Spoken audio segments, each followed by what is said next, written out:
We had two clients come to us making 30K per month, and my company was able to scale them to 100K plus per month in less than 30 days. So if your revenue numbers have been stuck at a specific number for the last few months, if you feel like your revenue has been going sideways month over month, in this video, I'm going to explain exactly what we did to increase the numbers for these clients and scale them very quickly. The first thing you need to understand when it comes to scaling any business is how to scale a business is simply by removing constraints, right? So let's say you have your business like this, and just imagine like this is like some type of river, right? And you want to scale this business further. The only way you can scale your business is if like you put in 10 units of inputs and you're getting 10 units of output on the other side. Now, of course, there's no way this is going to happen because you can't have a perfect system. But what you find is in most people's businesses, say you can only put in 10 units and get out 5. And this is a point in which you're scaling your business exponentially. And you just know that you need to keep putting in more inputs to get out more outputs on this side. So if you want to scale this business, for example, say you put in about 100 inputs and you get 50. So where a lot of people are stuck is they have some type of blocker, right? They have this thing here that is blocking them from getting as much outputs on the other side as possible. So if you put in, say,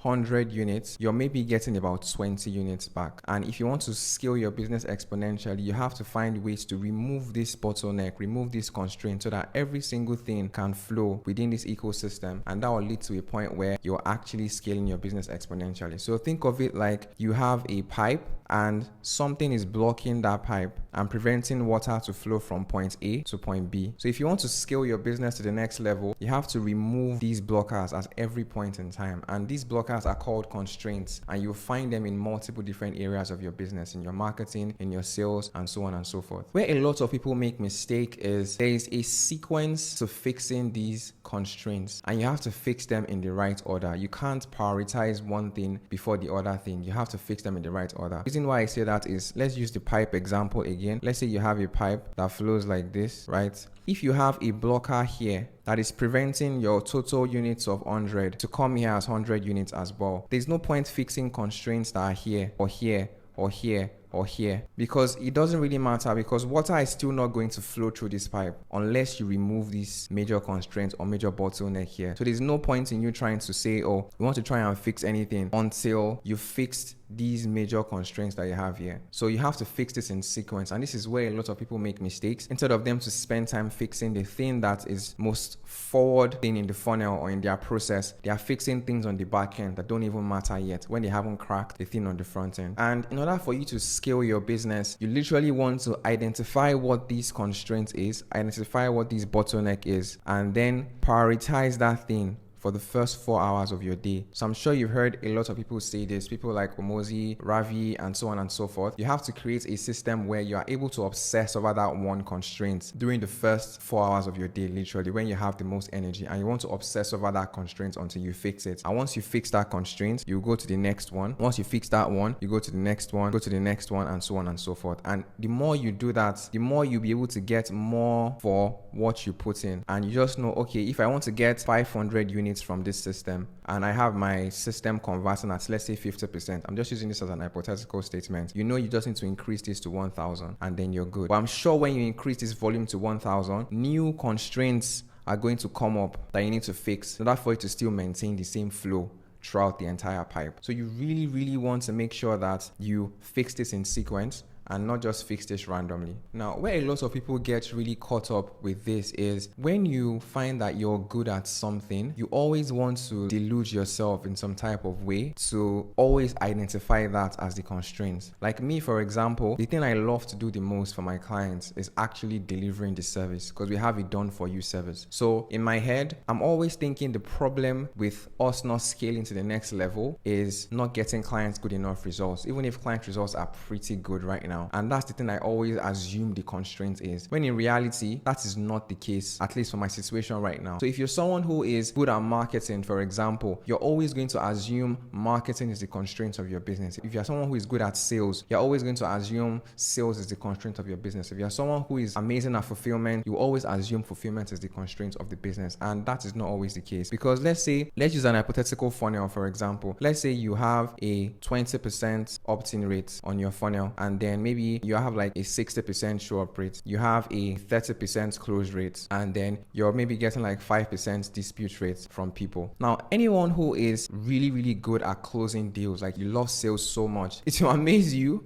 but they would rather spend all their time and energy trying to get this close rates to 35% instead of trying to maybe say increase their opt-in rates. For let's say this was 10% before, increase their opt-in rates to 20% and literally double the entire revenue of the business. Because if you go from 30 to 35% here, that doesn't mean you're going to scale. You're going to make less money than if you just double your opt-in rates, for example. They rather spend all their time and energy trying to go from 30 to 35%, and that's exactly what I experienced in my business too as well. Like, instead of me to actually focus on, okay, this is the actual constraints of my business, in my head, problem is always with fulfillment. So, okay, how can we get clients better results? Or how can I squeeze more from this funnel here? And in reality, there are many other things I could be doing for my business to actually get more revenue for my clients and then for myself as well. And it's crazy because I've dealt with this for years. I consider myself a newbie in business. I've been doing this for the last 3 years now, and I've dealt with this like over and over and over again. And I have to keep relearning this lesson over and over again, because it's literally just confirmation bias. Like, these are things that you already enjoy doing, and anything that happens in your environment, any signals that you get, it will just automatically move you to think, oh, this is the problem. This is why I need to spend my time trying to fix. And then you just obsess over fixing that thing, when in reality, that is not the actual constraint of the business. That's not the thing that is holding you back right now. And it's also pain avoidance, because you find the things that you enjoy doing easier to do. Like, you need less activation energy to actually do those things. And if you try to solve a problem that you don't enjoy doing as much, it's a lot more painful than just doing the thing that you know you enjoy doing. So people try to avoid pain as much as possible, and that is normal in human nature. And that is why you find that instead of you just focusing on what is the actual constraint of the business, you are spending your time obsessing over things that are not the actual constraint for the business. So if you are making 30K per month from your coaching business right now, most likely the constraint is always going to be marketing, like genuinely. And if you remember from earlier when I said you have to try and fix your constraints in a sequence, let me show you the example I gave you earlier, where let's say you have like some type of pipe. If you have a constraint here, right, there's no point in you trying to fix constraints that are here, here, or here, literally. So in a coaching business making 30K per month, the constraint is going to be marketing, because when you are making 30K per month, there's a lot of things that are missing from your marketing system. And first, you're not even getting enough leads for you to do anything tangible or for you to get data as quickly as possible in order for you to scale. And we found this to be the case over and over again for the clients that we've worked with. The two examples I shared earlier, these clients were literally making 30K per month. Both of them were spending about 2K per month on ads. They had a bunch of leakages in their funnel, and the only thing we literally did was plug the holes and make sure we fixed all the leakages, and then quadrupled their ad spend in a very short period of time. And that's literally how we're able to scale them to 100K plus per month as quickly as possible. So if you're making 30K per month right now, the issue is always going to be marketing, because right now you probably don't have tracking systems in place, right? You're not spending enough money on ads. You're not testing enough creatives. You're not sending emails. You're not sending texts. You're not maximizing every lead, and so on and so forth. So if you notice that all of these problems are most likely marketing problems that you can fix. And once you fix these marketing problems, you'll find that you will genuinely just scale the business as quickly as possible. And honestly, I'm saying this because I've literally experienced this with 2 clients right now, where they came in making 30K per month. I know I've said this over and over again. And the only thing we fixed in their business was we didn't change the offer. We didn't change anything. We just fixed the marketing problem. And they literally went from 30K per month to 100K plus per month as quickly as possible. Now at 100K plus per month, something else might be the constraints, and then we are going to figure that out and then scale them to 200K, 300K plus per month as well. And I found that the thing that always kills people when it comes to this, especially those people who are very good at marketing, is when you're at 30K per month and you're trying to scale and obsess over marketing, you shouldn't try to do something new, right? You shouldn't be launching a new funnel or launching a new initiative. You should just try to scale what has gotten you to 30K per month. So we made this mistake recently for a client where she came in, she was using like DM funnels, like she was running DM ads, and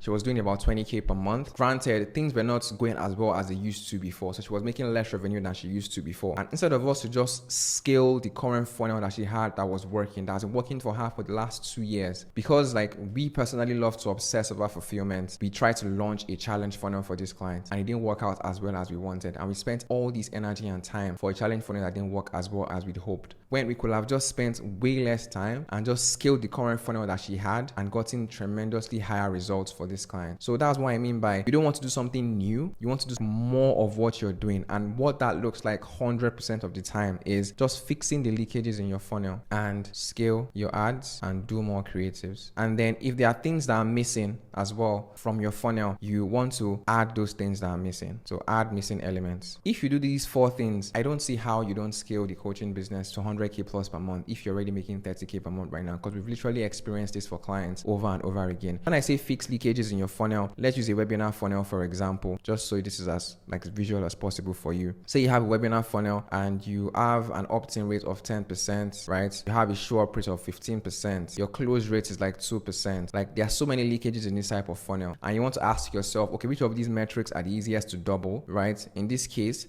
it's likely going to be your show-up rate. It's very easy to double this to like 30% or so. And if you fix that, you have a 30% show-up rate, you make more money for the same number of leads. And what I mean by like plugging holes into the funnel is, let's say you don't have like a pre-webinar automation, you don't have a post-webinar automation, you're not leveraging SMS, you're not leveraging text, and so on and so forth. Any best practices that you're not doing, you want to basically plug those holes and then now scale your ad spend and scale your creatives. Now, what most people would say when you tell them to prioritize these things is, oh, I'm so overwhelmed right now, I don't even have time for this, and so on and so forth. So how to fix that is, again, if you look at the pipe that we drew before, marketing is usually in front here, sales is here, and fulfillment is here. So if you feel like you're currently overwhelmed right now and you don't have time for anything, you want to look at the things that are way back in the constraints, like in the constraint cycle pretty much, and hire people to help you out with those things so that you can free up your time to come and focus on the current constraints of the business. And it's usually fulfillment. So maybe that looks like hiring an additional coach to assist you, or that looks like having an assistant to do like all your customer support and stuff. Literally just doing that alone would save you a lot of time that you can now come and invest into marketing. And if you do that, honestly, I don't see how you won't scale your business. Now, if marketing is not really one of your strengths,